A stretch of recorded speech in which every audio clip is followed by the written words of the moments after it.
Artificial intelligence దిశగా అడుగులు పడుతున్న ఈ తరుణంలో భారత్ సామర్థ్యం ఎలా పెంచుకుంటుందనే ప్రశ్న సహజంగానే వస్తుంది. అయితే అగ్రరాజ్యమైన అమెరికా, ముఖ్యంగా చైనాతో పోల్చుకుంటే భారత్ చాలా వెనుకుందనే చెప్పాలి. అయితే భారత్ కూడా తన సాంప్రదాయ వార్ వెపన్స్ కు ఏఐని అనుసంధానిస్తూ ముందడుగు వేస్తుందనడంలో సందేహం లేదు. ఇక ఇక్కడ మిగిలిందల్లా ఏఐ వార్ఫేర్లో నైతికత అంశమే. మరి ఈ ప్రశ్నకు ప్రపంచ దేశాలు ఎలా సమాధానం చెబుతాయో చూడాలి.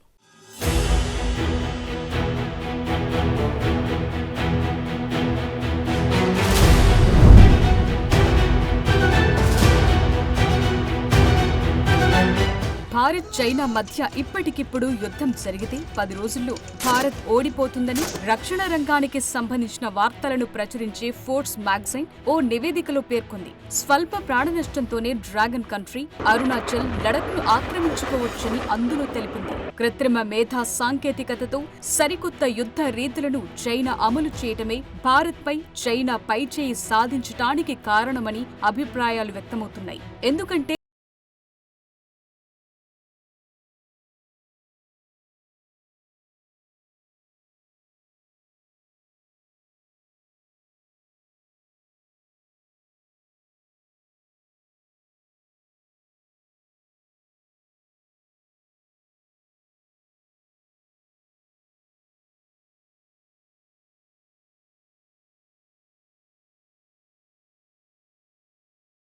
రెండో ప్రపంచ యుద్ధానికి, గల్ఫ్ యుద్ధానికి మధ్య తేడాను విశ్లేషిస్తే ఈ విషయం సులభంగా అర్థమవుతుంది. 1990లో జరిగిన గల్ఫ్ యుద్ధం తరువాత అమెరికా యుద్ధ తంత్రాల్లో కొత్తదనం కనిపిస్తుంది. ఇక గడచిన 30 ఏళ్లలో అగ్రరాజ్యం ఎన్నో అధునాతన సాంకేతికతలను యుద్ధ క్షేత్రాల్లో వినియోగించింది. అయితే ప్రపంచంలో నంబర్ 1 స్థాయికి చేరాలని ఉవ్విళ్లూరుతున్న చైనా పొరుగు దేశాల ఆక్రమణే లక్ష్యంగా పావులు కదుపుతోంది. అలాగే అమెరికాను మించి టెక్నాలజీ వాడాలనే ఆతృతతో అడుగులు వేస్తోంది. దీనికోసం సాంప్రదాయ యుద్ధ రీతులను విడిచిపెట్టి ఏఐ వార్ వైపుకు ఆసక్తి చూపి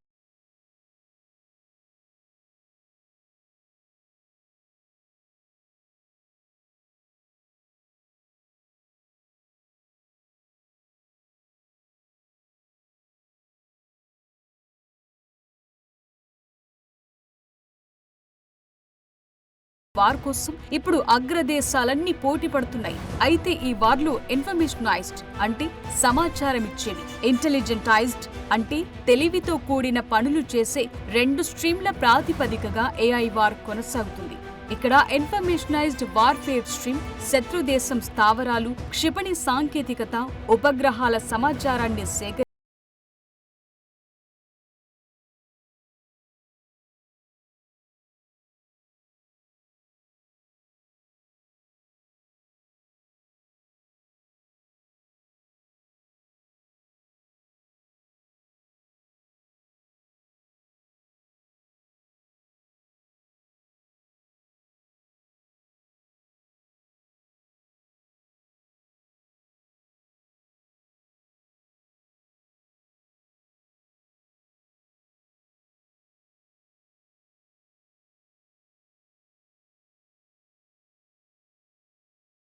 ఎలక్ట్రోమాగ్నెటిక్, స్పేస్, అలాగే ఇంటెలిజెంటైజ్డ్ వార్ఫేర్ స్ట్రీమ్ కింద స్వయంచాలిత ఆయుధాలు, robotic soldiers, internet of military things వాటిని రంగంలోకి దింపుతారు. అంటే యుద్ధ క్షేత్రంలో సైనికులకు బదులు రోబోలు, ఆటోమేటిక్ యంత్రాలు ప్రత్యర్థులతో తలపడతాయి.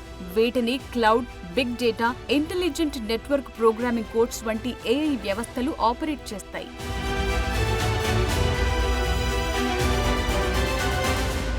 అయితే ఈ ఏఐ వార్ టెక్నాలజీ భారత్కు ఎప్పుడు సమకూరుతుంది అనే ప్రశ్న కూడా ఉంది. మరో 10 నుండి 15 సంవత్సరాల్లో చైనా ఏఐ వార్ సాంకేతికతను పూర్తి స్థాయిలో అందిపుచ్చుకోవచ్చని నిపుణులు అంచనా వేస్తున్న తరుణంలో భారత్ ఈ సాంకేతికతపై ఇప్పటికిప్పుడు దృష్టి సారించినప్పటికీ దీన్ని అందిపుచ్చుకోవాలంటే మరో 30 ఏళ్లు పట్టొచ్చని విశ్లేషకులు భావిస్తున్నారు. అయితే సాయుధ డ్రోన్లు, కృత్రిమ మేధస్సుతో అనుసంధానించబడిన మరికొన్ని టెక్నాలజీలను భారత్ ఇప్పటికే అభివృద్ధి చేస్తోంది. ఇటీవలి యుద్ధాలు వాటి విలువను నిరూపించాయి.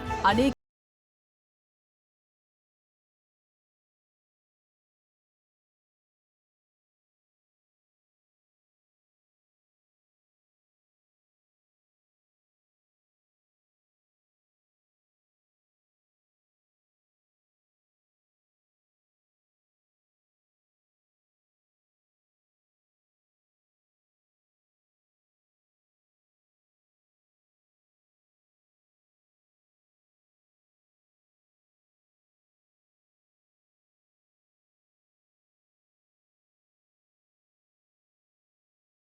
భవిష్యత్తులో ఈ సాంకేతిక పురోగతిలో తదుపరి దశగా సాయుధ remotely operated under water vehicles విస్తరణకు మార్గాలు పడుతున్నాయి. ఇవి భారీ శత్రు నౌకలను ఓడించడానికి, ప్రమాదకర వాతావరణంలో మానవ ప్రమాదాన్ని తగ్గించడానికి సహాయపడతాయి. అలాగే చిన్న నౌకలను ఎనేబుల్ చేయడం ద్వారా నావికా యుద్ధాన్ని విప్లవాత్మకంగా మార్చుతాయి. ఇక మానవ ప్రమేయం లేకుండా ఏఐ తెలివితేటలతో సాంప్రదాయ జలంతర్గాముల కంటే మెరుగైనవిగా పనిచేస్తాయి.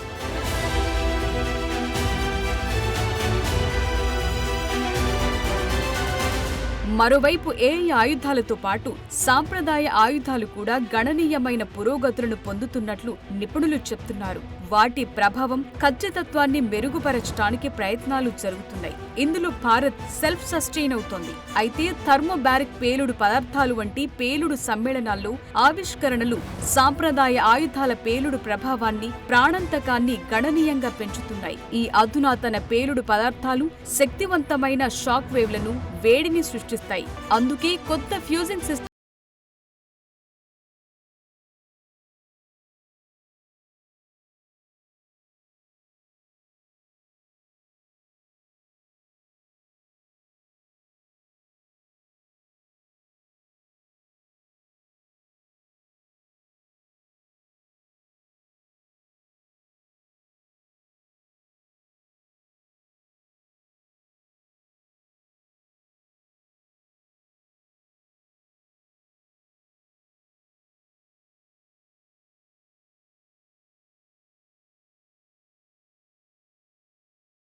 ఒకటి కమ్యూనికేట్ చేసుకోగలవు. అలాగే ఎక్కువ భూభాగాన్ని కవర్ చేయడంతో పాటు రియల్ టైంలో యుద్ధ భూమి మార్పులకు అనుగుణంగా వాటి ప్రభావాన్ని నియంత్రించుకుంటాయి. ఫ్యూజ్ టెక్నాలజీలు, సామీప్య సెన్సార్లు, వివిధ కార్యాచరణ మోడళ్లతో ఇలాంటి సాంప్రదాయ ఆయుధాలను కూడా కృత్రిమ మేధస్సుతో అనుసంధానం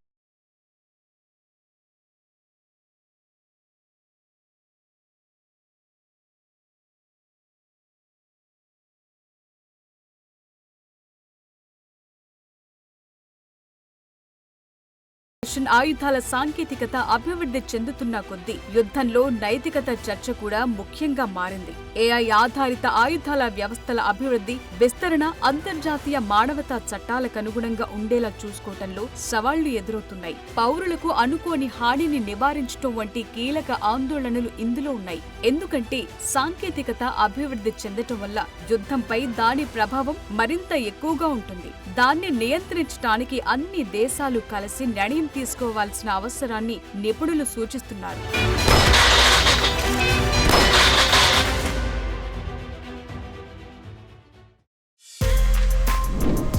For more videos like this, subscribe Big TV channel.